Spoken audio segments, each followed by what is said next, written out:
हमारा खुदा जोरावर खुदा है। सब जोर से बोलो। हम आम लोग नहीं हैं, हम वो लोग हैं, हमारा खुदा जिंदा है, वो सुनता है, बोलता है, छूता है और वो कभी हमें तन्हा नहीं छोड़ता। हम पावरफुल लोग हैं, हम दुनिया की उम्मीद और हम दुनिया की निजात और शिफा हैं। अगर दुनिया कायम है तो कलीसिया के वसीला से है। सो हमारा खुदा जोरावर खुदा है। ये दुनिया उसी के इशारे पे चलती है और वो हमारे साथ रहता है। सो हमेशा अपने दिल को बड़ा रखो। आप गिरने के लिए नहीं बनाए गए हो, आप यीशु नाम में चमकने के लिए बनाए गए हो। खुदा ने आपको आम नहीं बनाया है। जिस कदर आप खुदा के साथ एक हो उसी कदर आपकी बरकतें बड़ी हैं। लेकिन अगर आप खुदा से पीछे हो तो आप तूफानों में गिर सकते हो। पौलुस की जिंदगी को हम पढ़ते हैं। कोई बंदा मुझे बता रहा था कि जो लोग खुदा में उनके साथ ऐसा नहीं होना चाहिए। तो मैंने फौरी मैंने कहा निकालो आप ग्रंथियों पौलुस की जिंदगी का वाकया पढ़ो। वो कहता है मैंने किन किन मुसीबतों को देखा है। मैंने फाका, मैंने मुसीबत, मैंने डाकू, मैंने जहाज टूटना, भूख, नंगापन, सर्दी, प्यास, सब चीजों में से गुजरा हूं। पर फिर भी वो बुढ़ापे में आकर कहता है मैंने अपनी दौड़ को मुकम्मल कर लिया और आने वाले जहां में मेरे लिए एक ताज रखा हुआ है। आमीन। वो कहता है इतनी मुसीबतों के बावजूद मैं फतहमंद हूं, मैंने फतह पाई है शैतान पे। और ये जिंदगी दूसरों के लिए, दूसरों के देखने को ये निकाम हो सकती है, पर मैं जानता हूं मैंने फतह पाई है और मैं कामयाब हूं। और जब मैं जहां से जाने वाला हूं तो आसमान पर मेरे लिए फतह का ताज रखा हुआ है। मैं भूख और प्यास में भी कामयाब हूं क्योंकि मेरा खुदा मुझे तसल्ली देता है। और खुदा का कलाम कहता है जब फिक्रों की कसरत होती है तो खुदा का कलाम हमारे दिल को शाद करता है। हम भूखे भी मुस्कुरा सकते हैं, हम हर दुख और सुख में भी स्माइल दे सकते हैं क्योंकि खुदा हमारे अंदर है। आमीन। सो आप आम लोग नहीं हो। सब बोलो, बोलो मैं आम नहीं हूं। मेरे साथ खुदा का गहरा तल्लक है। खुदा ने हमें शाही कहनों का फिरका बनाया है। हमेशा आपको मुस्कुराते रहना है। हाँ जी, मुंह बना के फिर दे मसीही ने खुदा दे मनसूबे जो कट्टे हुए लोग क्या कहते हाय भाजी मुसीबत ही बहुत आ गई। खुदा के कलाम में लिखा है पौलुस को कहा गया तूने यरूशलेम में जाना है, लेकिन याद रख वहां पर तेरे लिए दुख और मुसीबतें हैं। उसने चेहरा दास नहीं बनाया, वो चल पड़ा। कलीसियां रोकती थी, कहती मत जा, तेरे लिए वहां पर दुख और मुसीबतें कैद हैं। उसने कहा रो रो कर मेरा दिल छोटा, मुझे परेशान ना करो। मैं ऐसी खुशी में अपनी दुख और मुसीबतों की तरफ जाने के लिए तैयार हूं क्योंकि मेरे खुदा ने मुझे इस काम के लिए वहां पर बुलाया है। जो खुदा यहां पर मेरे साथ है वो वहां पर भी मेरे साथ है। सजीजो, आप जिस हाल में भी हो, अगर आप खुदा में कायम हो तो खुदा आपके हालात को चेंज करने वाला है। खुदा आपको कसरत से ब्लेस करने वाला है। सो खुदा के कलाम में हम देखेंगे, आप एक फलदार पौधे को देखो। सब पौधे बराबर नहीं होते हैं। फलदार दरख्त जो होते हैं वो सब आपको बराबर नजर नहीं आते हैं। आप जानते हो किन्नू का पौधा है, एक किन्नू के पौधे की कीमत 3000 भी हो सकती है, पर उसी तरह का जो दूसरा किन्नू का पौधा है उसकी कीमत 10,000 भी हो सकती है। फर्क कहां पर है? एक जो दरख्त है किन्नू का, एक पौधा जो है जिसकी कीमत 3000 रुपया है, उसके ऊपर फल बहुत कम लगा हुआ है, उसका फल छोटा छोटा है और बहुत थोड़ा है।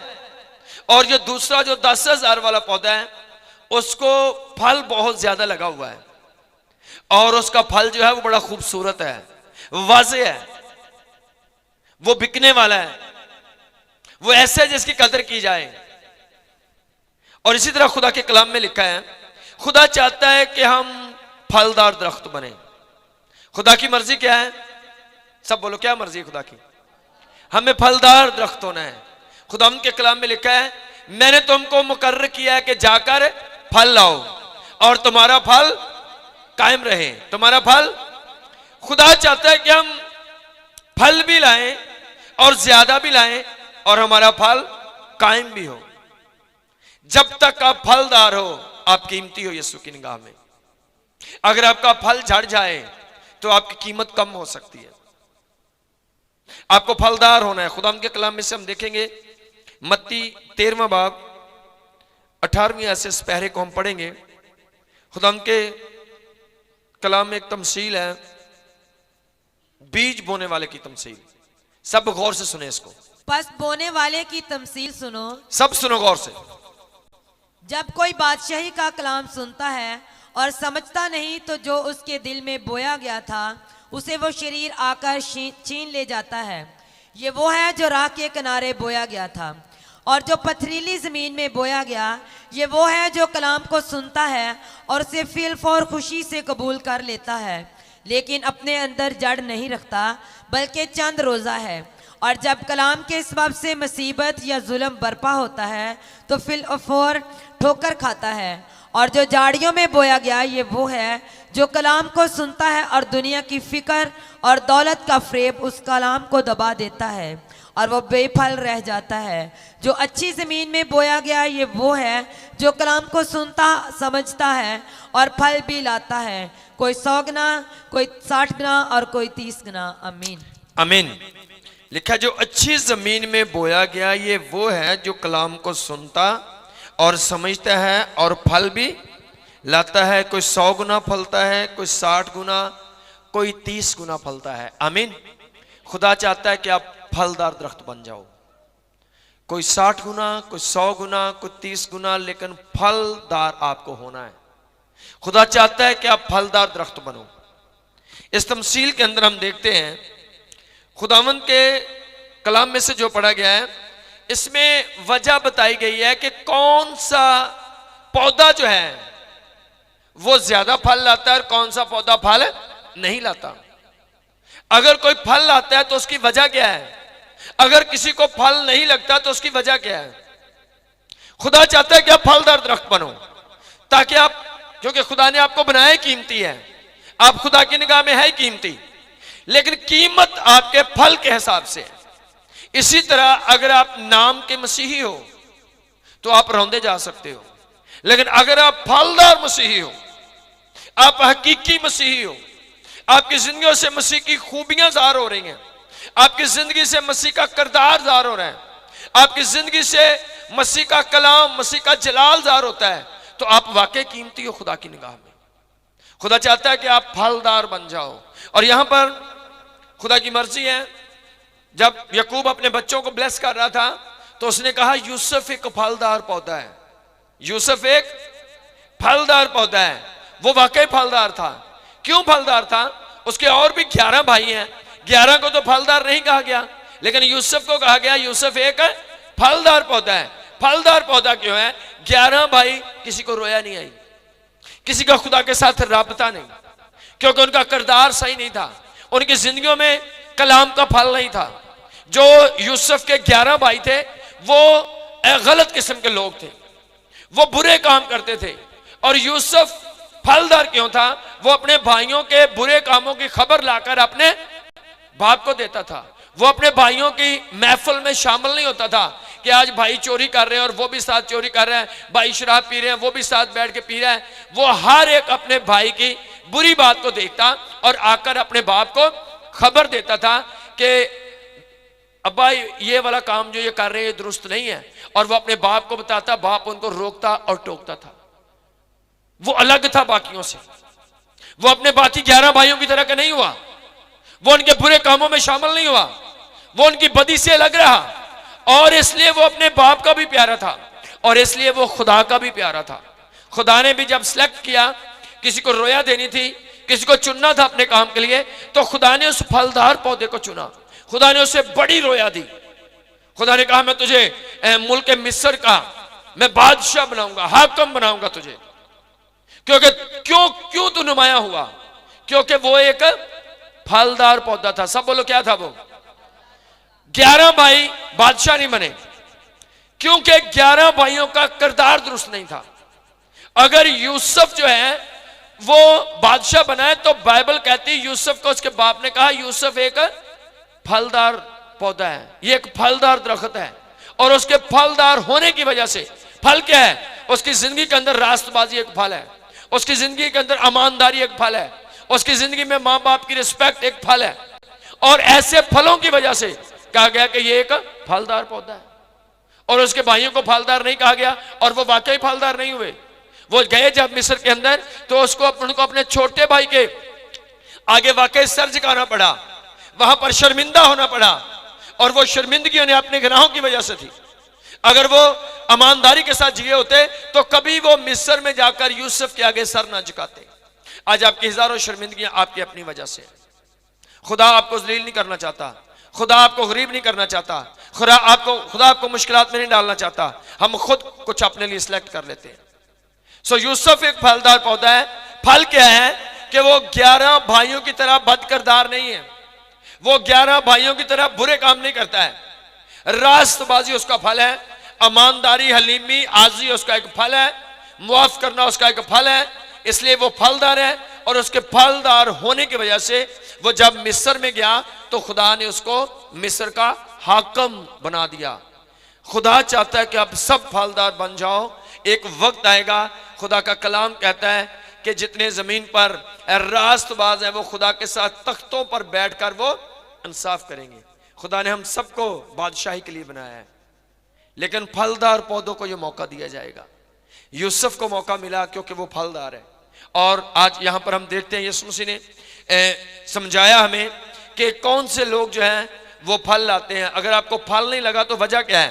पहली 18वीं आयत में लिखा है, जब कोई बादशाही का कलाम सुनता है और समझता नहीं तो जो उसके दिल में बोया गया था उसे वो शरीर आकर छीन ले जाता है। ये वो है जो राह के किनारे बोया गया और ये बेफल रहता है।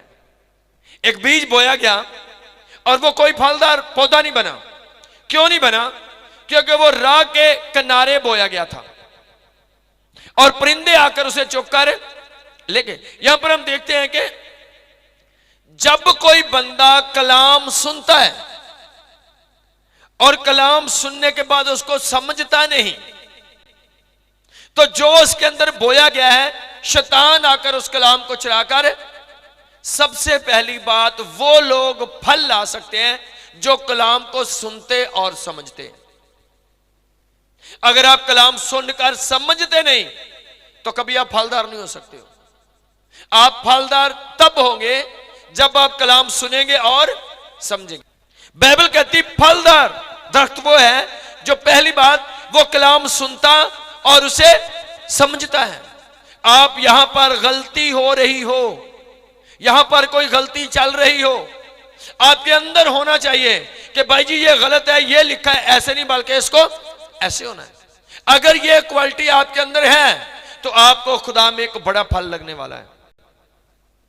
समझो इस बात को।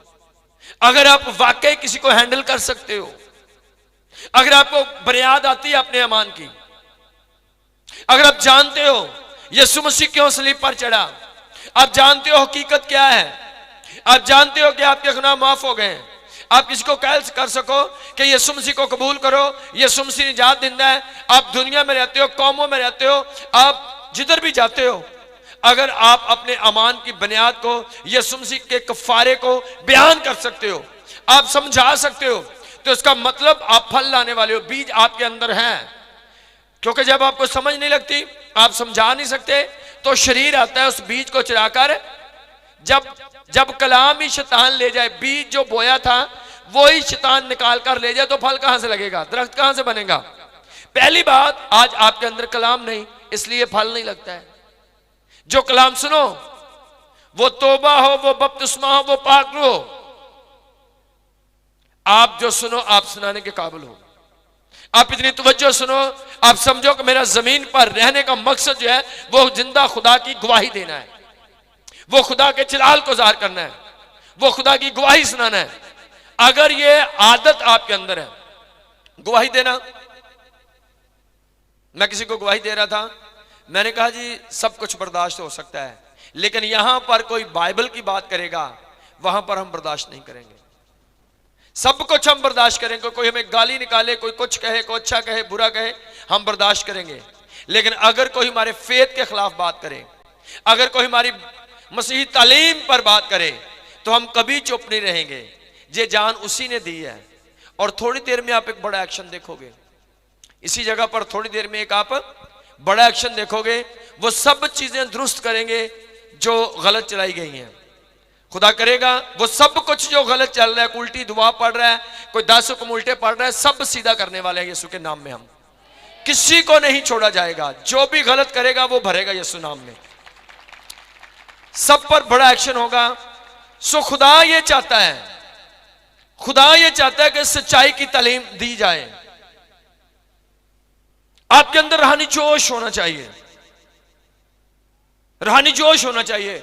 हमारे बाइबल को कोई क्यों चेंज करके पढ़े? जो चेंज करते हैं, जो गलत पढ़ते हैं, सबका हिसाब होगा, आसमान पर भी जमीन पर भी। खुदा सब कुछ चाहता है। सो बाइबल कहती है पहली बात आपको समझ होनी चाहिए। अगर आपको समझ नहीं तो आप क्या समझाएंगे?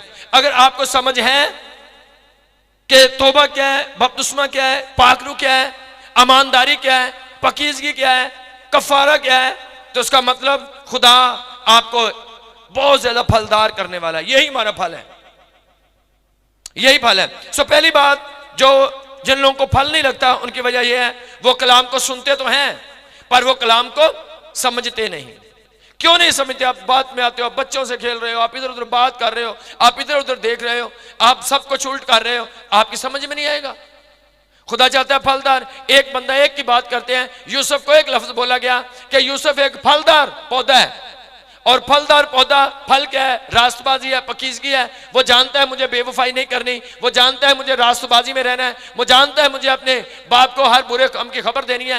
एक बात पर अमल किया, खुदा ने उसको रोया दी, खुदा ने कहा मैं तुझे हाकम बना दूंगा, सब लोग तेरे आगे झुकेंगे। एक एक उसके अंदर फल है, उसके अंदर रास्तबाजी है, और वो गया और वो वाकई मिस्र का हाकम बन गया। और अगर आप इस रास्तबाजी में चलते हो तो वही खुदा जो यूसुफ का खुदा है, वही खुदा हमारा खुदा है। लेकिन अगर आप समझो ही ना बात को, अगर आप समझो ही ना बात को, आप बात को ना समझो कि क्या फेथ है, क्या ईमानदारी, क्या कलाम है, तो आपको हो सकता है फल ना लगे। लेकिन खुदा नहीं चाहता कि आप बेफल रहो, खुदा चाहता है कि आप फलदार रहो, आपको फल लाना है। सो पहली बात लिखा है, जो कोई बादशाही का कलाम सुनता है और समझता नहीं तो जो उसके दिल में बोया गया है शरीर आकर उसे छीन कर ले जाता है। आपको सब चीजों की समझ होनी चाहिए। आमीन। सब चीजों की समझ होनी चाहिए, दुरुस्त तालीम आपको पता होनी चाहिए। यहां पर गलती हो, आपका काम है बोलना, आपका काम है बोलना, आपका काम है बोलना कि भाई ये गलत है। अगर आप चुप हो तो बाइबल का एक मजमून है, अगर हम खामोश रहेंगे तो सजा पाएंगे। खुदा चाहता है बोलो। आप यहां पर भी कोई गलत बात, एक वाक्य था, पलूस एक जगह पर था, तो वहां पर वो कुर्बानी करना चाहते थे। पलूस ने एक मुआवजा किया और वो आकर कुर्बानियां चढ़ाना चाहते थे। पलूस एकदम से अपने कपड़े फाड़कर उस मजमे में जा कूदा। उसने कहा ये क्या करते हो? हम भी तो इंसान हैं, तुम इंसानों के आगे कुर्बानियां क्यों करते हो? तुम इन गूंगे बुत्तों को क्यों मानते हो? आज लोग फैशन के तौर पर बुत्तों के आगे चले जाते हैं। आपको इल्म होना चाहिए, बुत मकरूह है, वो यीशु के नाम का बना दो, वो खुदा के नाम का बना दो, वो मुकद्दसा मरियम के नाम का बना दो, वो यहोवा खुदा का बना दो, वो मकरूह है और वो मकरूह रहेगा। आपको समझ होनी चाहिए इन बातों की। जब आप समझोगे तो आपको समझ लगेगी। आपके पास दुरुस्त इल्म का होना बहुत जरूरी है। सो अब अगर आपके अंदर रूहानी जोश है, खुदा आपको फल लगाएगा और उस फल की वजह से आप कीमती हो जाओगे। सो आगे लिखा है पहली वजह जो लोग फलदार नहीं है उनकी वजह यह है कि वो दुरुस्त इल्म नहीं रखते। और यहां पर मैं बार बार क्यों दोहरा रहा हूं, समझ लगे कि लिखा है जब कोई बादशाही का कलाम सुनता है और समझता नहीं। अगर आपको कलाम की दुरुस्त बातों की समझ नहीं तो आप प्रॉब्लम के अंदर हो। ये चीजें आपके फल को जाया करती हैं। आपको दुरुस्त इल्म होना चाहिए। सब काम छोड़ो, सबसे पहले अपनी निजात के काम को मुकम्मल करो, क्योंकि इस दुनिया से कोई पता नहीं कब किसी ने चले जाना है, कोई पता नहीं कब क्या होना है। आपको अपनी निजात के काम को सबसे पहले मुकम्मल करना है। सो आगे लिखा हुआ है, और दूसरी बात, और जो पथरीली जमीन में बोया गया ये वो है जो कलाम को सुनता है और उसे फिल और खुशी से कबूल कर लेता है, लेकिन अपने अंदर जड़ नहीं रखता, बल्कि चंद रोज है और जब कलाम के सबब से मुसीबत या जुल्म बरपा होता है तो फिल फौर ठोकर खाता है। दूसरे कौन से लोग हैं जिनको फल नहीं लगता? ये वो लोग हैं, उनको बोलो जी बपतिस्मा, कहना जी हुणे ही दो, मैंने हुणे ही दो तोबा, मैं हुणे ही तोबा जी, ऐ सिगरेटां दी डब्बी आओ पई जी, रात ਨੂੰ फिर पीण दे होणगे, बस जी वो छड़ देंगे हौली हौली। ऐसे लोग एकदम एक्शन, पर जब गुब्बारे चो हवा निकलती है फिर वापस थले, जो कहना करना कुछ भी नहीं। कितने लोग ऐसे हैं, हर रोज वादा, मैं ये करूंगा, मैं ये करूंगा, कलाम को सुनते खुशी से कबूल करते, मगर उस बात पर कायम नहीं रहते हैं। कब कब कब हिल जाते हैं? जब कोई मुश्किल काम आए। आसान आसान काम करेंगे, जब कोई मुश्किल, लिखा जब कोई मुसीबत या जुल्म बर्पा होता है, जब कोई मुसीबत या जुल्म बर्पा होता है तो फिर ठोकर खाते हैं। खुदा के कलाम में लिखा है, जिन्होंने अपने घर जिनके जाती थे बेच बेच कर यीशु की मनादी के लिए दे दिए, वो लोग आसमान पर सितारों की माने चमकेंगे। जो कि घर के लिए अपने आप को बेच सकते हैं, ये शैतान के लोग हैं, ये खुदा के लोग नहीं। वो कौन से लोग थे जिन्होंने, बाइबल में लिखा है, रसूलों ने कहा है, खुदावंद हम तो अपना सब कुछ छोड़कर तेरे पीछे हो चले, बस हमको क्या मिलेगा? हमने अपने जायदाद, अपने खानदानों को छोड़ दिया, हमें क्या मिलेगा? तो खुदा का कलाम कहता है, यीशु ने कहा, वो कौन है जिसने मेरी खातिर को छोड़ा हो और इस जमीन पर भी 100 गुना और आने वाले आलम में भी हमेशा की जिंदगी ना पाए।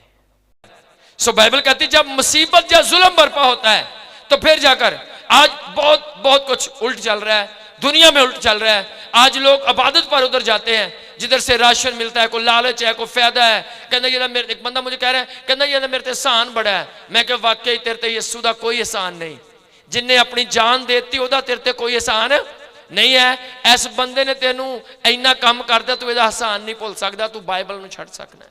ये शैतानी तालीम है। खुदा का कलाम कहता है, कलीसिया को देने वाले बनना है, कलीसिया को बीज बोने वाले बनना है, इसके एवज खुदा आपको ब्लेस करेगा। लेकिन बाइबल कहती है कि जब लोग पर कोई मुसीबत या जुल्म बर्पा होता है तो लोग उस वक्त अपने ईमान को छोड़ देते हैं और वो फल नहीं लाते। और जो दरख्त फल नहीं लाता उसको क्या करते हैं? बाइबल में लिखा है, उसको काटा और आग में डाल दिया जाता है। आप पर मुसीबतें आए, आजमाइशें आए, जुल्म आए, दुनिया आपके खिलाफ हो जाए, आपको अपने ईमान पर अड़े और खड़े रहना है। आमीन। ये यीशु ने सिखाया कि जान देने तक भी वफादार है तो मैं तुझे जिंदगी का ताज दूंगा। हमारा खुदा हमारे लिए एक बड़ा फतेहमंदी का ताज लेकर बैठा है। वो खुदा जो कायनात को चला रहा है, वो आपको वक्त पर राशन, रोटी, कपड़ा मुहैया करने वाला है। सिर्फ आपको अमान रखना है। आप अपनी तालीम को दुरुस्त करो। अगर कोई बंदा खुदा के साथ जुड़ गया है, वफादारी, ईमानदारी में आ गया है, तो यीशु उसके सब मसलों को हल करने की कुदरत रखता है। खुदा के अंदर ये पावर है, वो आपको छुड़ा सकता है, बचा सकता है। खुदा के कलाम में लिखा है, क्या मेरा हाथ छोटा हो गया कि वो तुम्हें बचा ना सके? क्या मेरा कान भारी हो गया है कि वो तुम्हारी सुन नहीं सकता? सुन सकता है और वो छुड़ा सकता है। वो गहरे पानियों में से निकालने की कुदरत रखता है।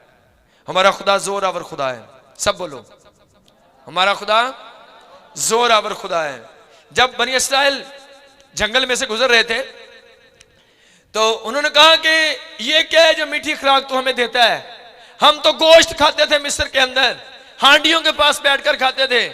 तो खुदा ने मूसा से कहा, इनको बोलो कि तुम पूरा कामल माह 31 दिन गोश्त खाते रहोगे। तो मूसा हैरान हो गया, कहता खुदा क्या पूरी दुनिया के बकरों को ज़बह कर दिया जाएगा? क्या समुद्र की सारी मछलियां निकाल ली जाएंगी? और ये तो 25-30 लाख लोग हैं, तो वो समुद्र खाली हो जाएंगे और इनकी खुराक पूरी, गोश्त पूरा नहीं होगा। खुदा ने कहा, तू इतना बड़ा ना सोच, मैं खुदा हूं, मैं जानता हूं मैंने कैसे करना है। सिर्फ एक छोटी सी हवा चली, एक हवा चली रात को, और उस हवा ने क्या किया? उसके अंदर बटेरियां आ गई, उसके अंदर बहुत ज्यादा बटेरियां आई, और वो सिर्फ 2 फुट तक ऊंचा उठ सकती थी, इतने तक बस। और सब इस्राएलियों ने दबाग भाग कर पकड़ा, और एक छोटी सी हवा के वसीला से इतनी बटेरियां उनके खैमों के अंदर आ गई कि वो पकड़ पकड़ कर वो उन्होंने खाया, और वहां पर बहुत कुछ बचा है, बेशुमार गोश्त वहां पर पड़ा है, और खाने वाला कोई नहीं। खुदा ने कहा, ये 31 दिन ऐसे ही चलता रहेगा। उस वक्त तक गोश्त खाओगे जब तक तुम्हारे नथनों से निकलना तो हमारा खुदा तो वो है जो एक थोड़ी सी हवा चलाए ना तो सब भी दुनिया गोश्त खाती रही, वो खत्म नहीं होगा। तो तानू राशन के पिछे मकाना के पिछे दौड़न की जरूरत नहीं, यीशु के पीछे चलो। जिसने कहा मेरी भेड़ें मेरी आवाज सुनती हैं, मेरी भेड़ें मेरी, हमारा एक चरवाहा है जो हमें हरी हरी चरागाहों में बैठाता है, वही हमें राहत के चश्मों के पास ले जाता है, और वही मेरी जान को ए जबूर बड़े लोगों ने जबानी याद किया पर मानते नहीं इनू, याद किया बहुत लोगों ने। खुदावंद मेरा चपान है मुझे कमी, अच्छा दौड़ के चले फिर भी लालच जाना, उतो जबूर पढ़ना, मेरा चपान कौन है, और ताड़ा हो रही है कोई जिधरों लैन जाते हो। यस्सु से मांगो, वो कुदरत वाला खुदा है, वो मुहैया करने वाला खुदा है।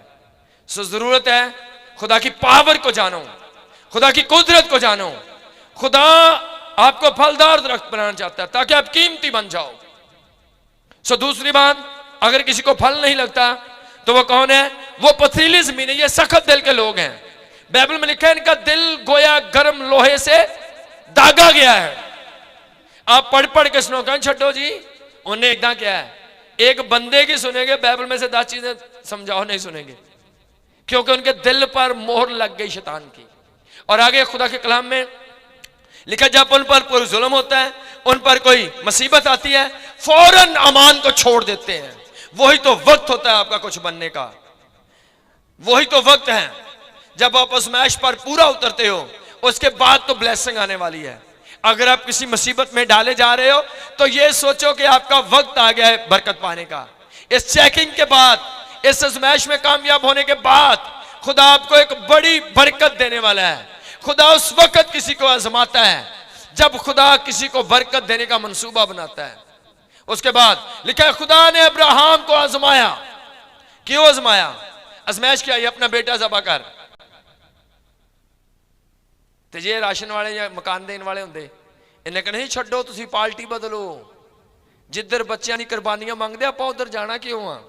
लेकिन वो उसने अपना बेटा पेश किया, और जब अपना बेटा पेश किया तो खुदा का कलाम कहता है, खुदा ने कहा इब्राहिम मैंने देख लिया कि तू वाकई मुझसे मोहब्बत करता है, तू वाकई वफादार है, सो मैं तुझे कौमों का बाप बनाऊंगा। मैंने देखा तू मुझसे प्यार करता है, तू वाकई एक फलदार है, और दुनिया तेरे नाम को याद रखेगी क्योंकि तूने वाकई मुझसे दिल लगाया है, तूने वाकई मुझे प्यार किया है।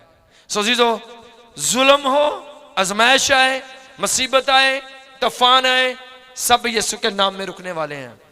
हम बढ़ेंगे, जीतेंगे और अपनी मंजिल पर पहुंचेंगे यीशु नाम में।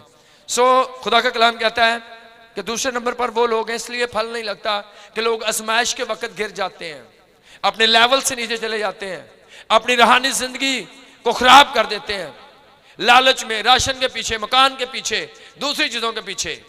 तो हम चाहते हैं कि कलीसिया की तालीम दुरुस्त हो, कलीसिया को समझ हो कि यहोवा यरी डोंट वरी। सब बोलो, सिर्फ यीशु मसीह है जो मुहैया करने की कुदरत रखता है। जब खुदा हमारे साथ है तो हमें कोई परवाह नहीं है। तो अगर खुदा नहीं तो आपके ऊपर जितने भी लोग हों, जितने भी आपको देने वाले हों, कोई आपको बचा नहीं सकता। यीशु वो है, बाइबल में लिखा है ये वो है जो मर गया था और जिंदा है, देख अब्दुल्लाबाद तक जिंदा रहेगा। जो जिंदा है वो सब कुछ करने की कुदरत रखता है, उसने मौत पर, कब्र पर फतह पाई है, और वही खुदा हमें हर रोज फतह से बढ़कर गलबा बख्श देता है। सो जीजो, इस कहानी का मजमून है अगर आप कलाम को समझो।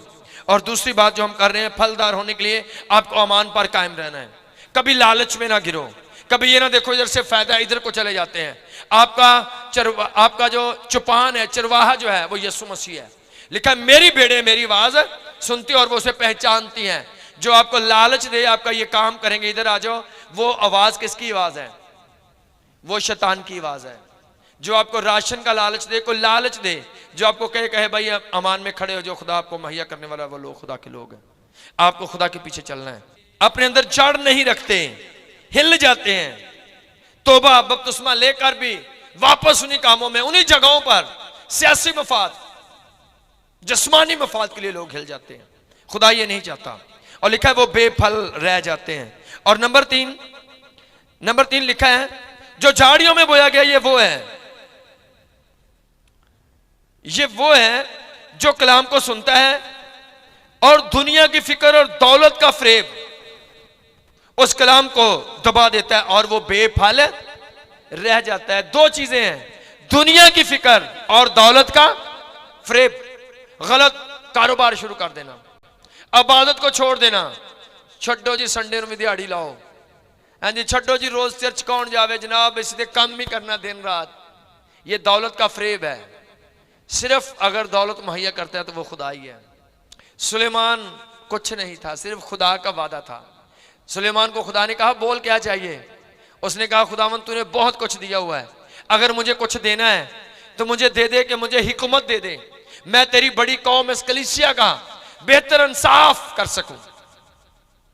खुदा ने कहा क्योंकि तूने अच्छी चीज मांगी है, ये तो मैं तुझे दे दूंगा, क्योंकि तूने उम्र की दराजी कोई अपना मुफाद नहीं, तूने कलीसिया के लिए कुछ कहा है, लेकिन मैं बरकत के तौर पर तुझे इतना दौलत और शोहरत दूंगा कि तेरी तरह का दुनिया में ना को हुआ और ना कोई होगा। और बाइबल कहती है उसके घर के सब बर्तन खाने पीने वाले सोने के थे।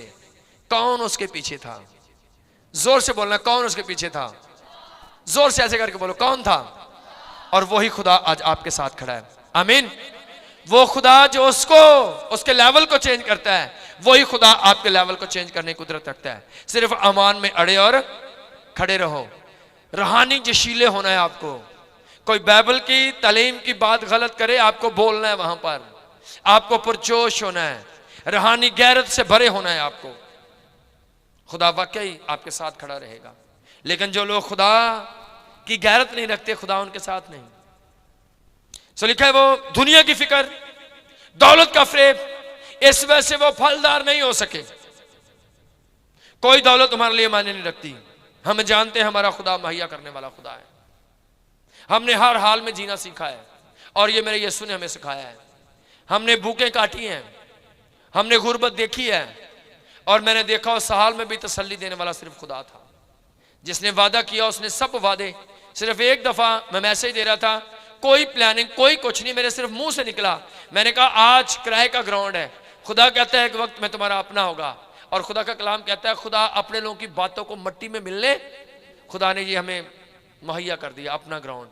खुदा कहता है तू कह भी ना चुकेगा कि मैं, और ये कौन कर सकता है? सिर्फ खुदा कर सकता है। अगर आप खुदा में हो तो जो कहोगे तुम्हारे लिए हो जाएगा। खुदा ने यहां तक कहा कि तुम एक शतूत के दरख्त को कहा यहां से उखड़ और समुद्र में लग, तो वो तेरे कहने से वहां पर जा लगेगा, जबकि ये नामुमकिन है। पर खुदा नामुमकिन को भी मुमकिन कर सकता है। सो जीजो, आपको अमान में कायम रहना है, अमान में कायम रहना है। और आगे लिखा है नंबर 4, जो अच्छी जमीन में बोया गया ये वो है जो कलाम को सुनता है और समझता है और फल भी लाता है, कोई 100 गुना, कोई 30 गुना, कोई 60 गुना। जो कलाम को सुनता, पहली बात कलाम सुनो। नंबर 2, कलाम को समझता, आपको वाकई समझ होनी चाहिए कलाम की। और नंबर 3, वो बंदा फल लाता है। आपको अगर मैसेज देना नहीं आता, आपको चाहिए कि आप मैसेज देने के काबिल बन जाओ। आपको किसी जगह पर कोई बात नहीं आई, आपको उसी रात पूरी रात दुआ करनी, खुदा मैं बोल क्यों नहीं सका, मुझे बरकत दे। खुदा वहां पर ये हो रहा था, मैं समझा क्यों नहीं सका, मैं ये बात कर क्यों नहीं सका। जब ये जोश, ये फेथ आपके अंदर होगा तो इब्लीस आपके पांव के नीचे होगा। कलाम आपकी पावर है। ये सब फलदार पौधा, कभी झूठी हरामकारी का इल्जाम, कभी 30 रुपयों में बेचना, गुलाम बनना, कभी कैद के अंदर, पर जिधर भी जाता है खुदा साथ है, जिधर भी जाता है बनता हाकिम ही है। जेल में है तो जेल का सारा निजाम उसके हाथ में आ गया। फूतीफार के घर में गुलाम, तो फूतीफार ने अपना घर उसके कंट्रोल में दे दिया। अगर फराउन तक पहुंचा तो फराउन ने अपनी अंगूठी उतार कर उसको दे दी कि सारा मुल्क तेरे में सिर्फ एक चीज उसके अंदर थी, खुदा उसके साथ था। अगर खुदा आपके अंदर है, आप जिधर भी जाओगे आप नुमाया होंगे यीशु नाम में। लेकिन आपको एक बात यीशु में कायम रहना है। फलदार लोगों की कीमत है, आपको रूहानी फलदार होना है। खुदा के कलाम में लिखा है रूह का फल खुशी है, इत्मीनान है, तहम्मुल है, मेहरबानी है, नेकी है, ईमानदारी है, परहेजगारी है, पाकीज़गी है, मोहब्बत है, खुशी है। ऐसे कामों की कोई शरीयत जो है मुखालफ नहीं है, ये फल आपके अंदर होनी चाहिए, गवाही आपकी नेमत होनी चाहिए। आपको हर मैदान में यीशु का जलाल ज़ाहिर करना है। जब यीशु का जलाल ज़ाहिर होगा तो यीशु का जलाल आपके अंदर आएगा तो ज़ाहिर होगा। खुदा आपको जलाली बनाना चाहता है, खुदा आपको जोर आवर बनाना चाहता है, खुदा आपके हालात को चेंज करना चाहता है, खुदा आपको वाकई बड़ी बरकतों से भरना चाहता है, पर आपके अंदर कलाम की समझ और कलाम का दुरुस्त इस्तेमाल होना चाहिए। यहाँ पर गलती है, वहाँ पर बोलना है आपको। खुदा चाहता है जाओ सारी खलक के सामने अंजील की मुनादी करो। आपके बहन भाई गलत तरफ जा रहे हैं, आपके माँ बाप नहीं जानते, आपके रिश्तेदार नहीं जानते, कौन जाकर उनको बताएगा? आपको प्रूफ के साथ बात करनी है कि भाई जी ये देखो ये लिखा है, आपने ये वाली दुआ करनी, ये नहीं करनी, ये ऐसे करना है, ये ऐसे करना है। आपके पास से जोश होना चाहिए बताने का। सो अगर ये गवाही दोगे, खुदा आपके साथ है, वो आपके लेवल को चेंज करेगा, आपकी बरकतों को चेंज करेगा। सो हमेशा अमान में कायम रहो। बाइबल कहती है बगैर अमान के उसको पसंद आना नामुमकिन है, अमान का इजहार हमेशा किया जाता है। सो खुदा इस कलाम के सिलसिले से आपको हमेशा बड़ी बरकत बख्शे।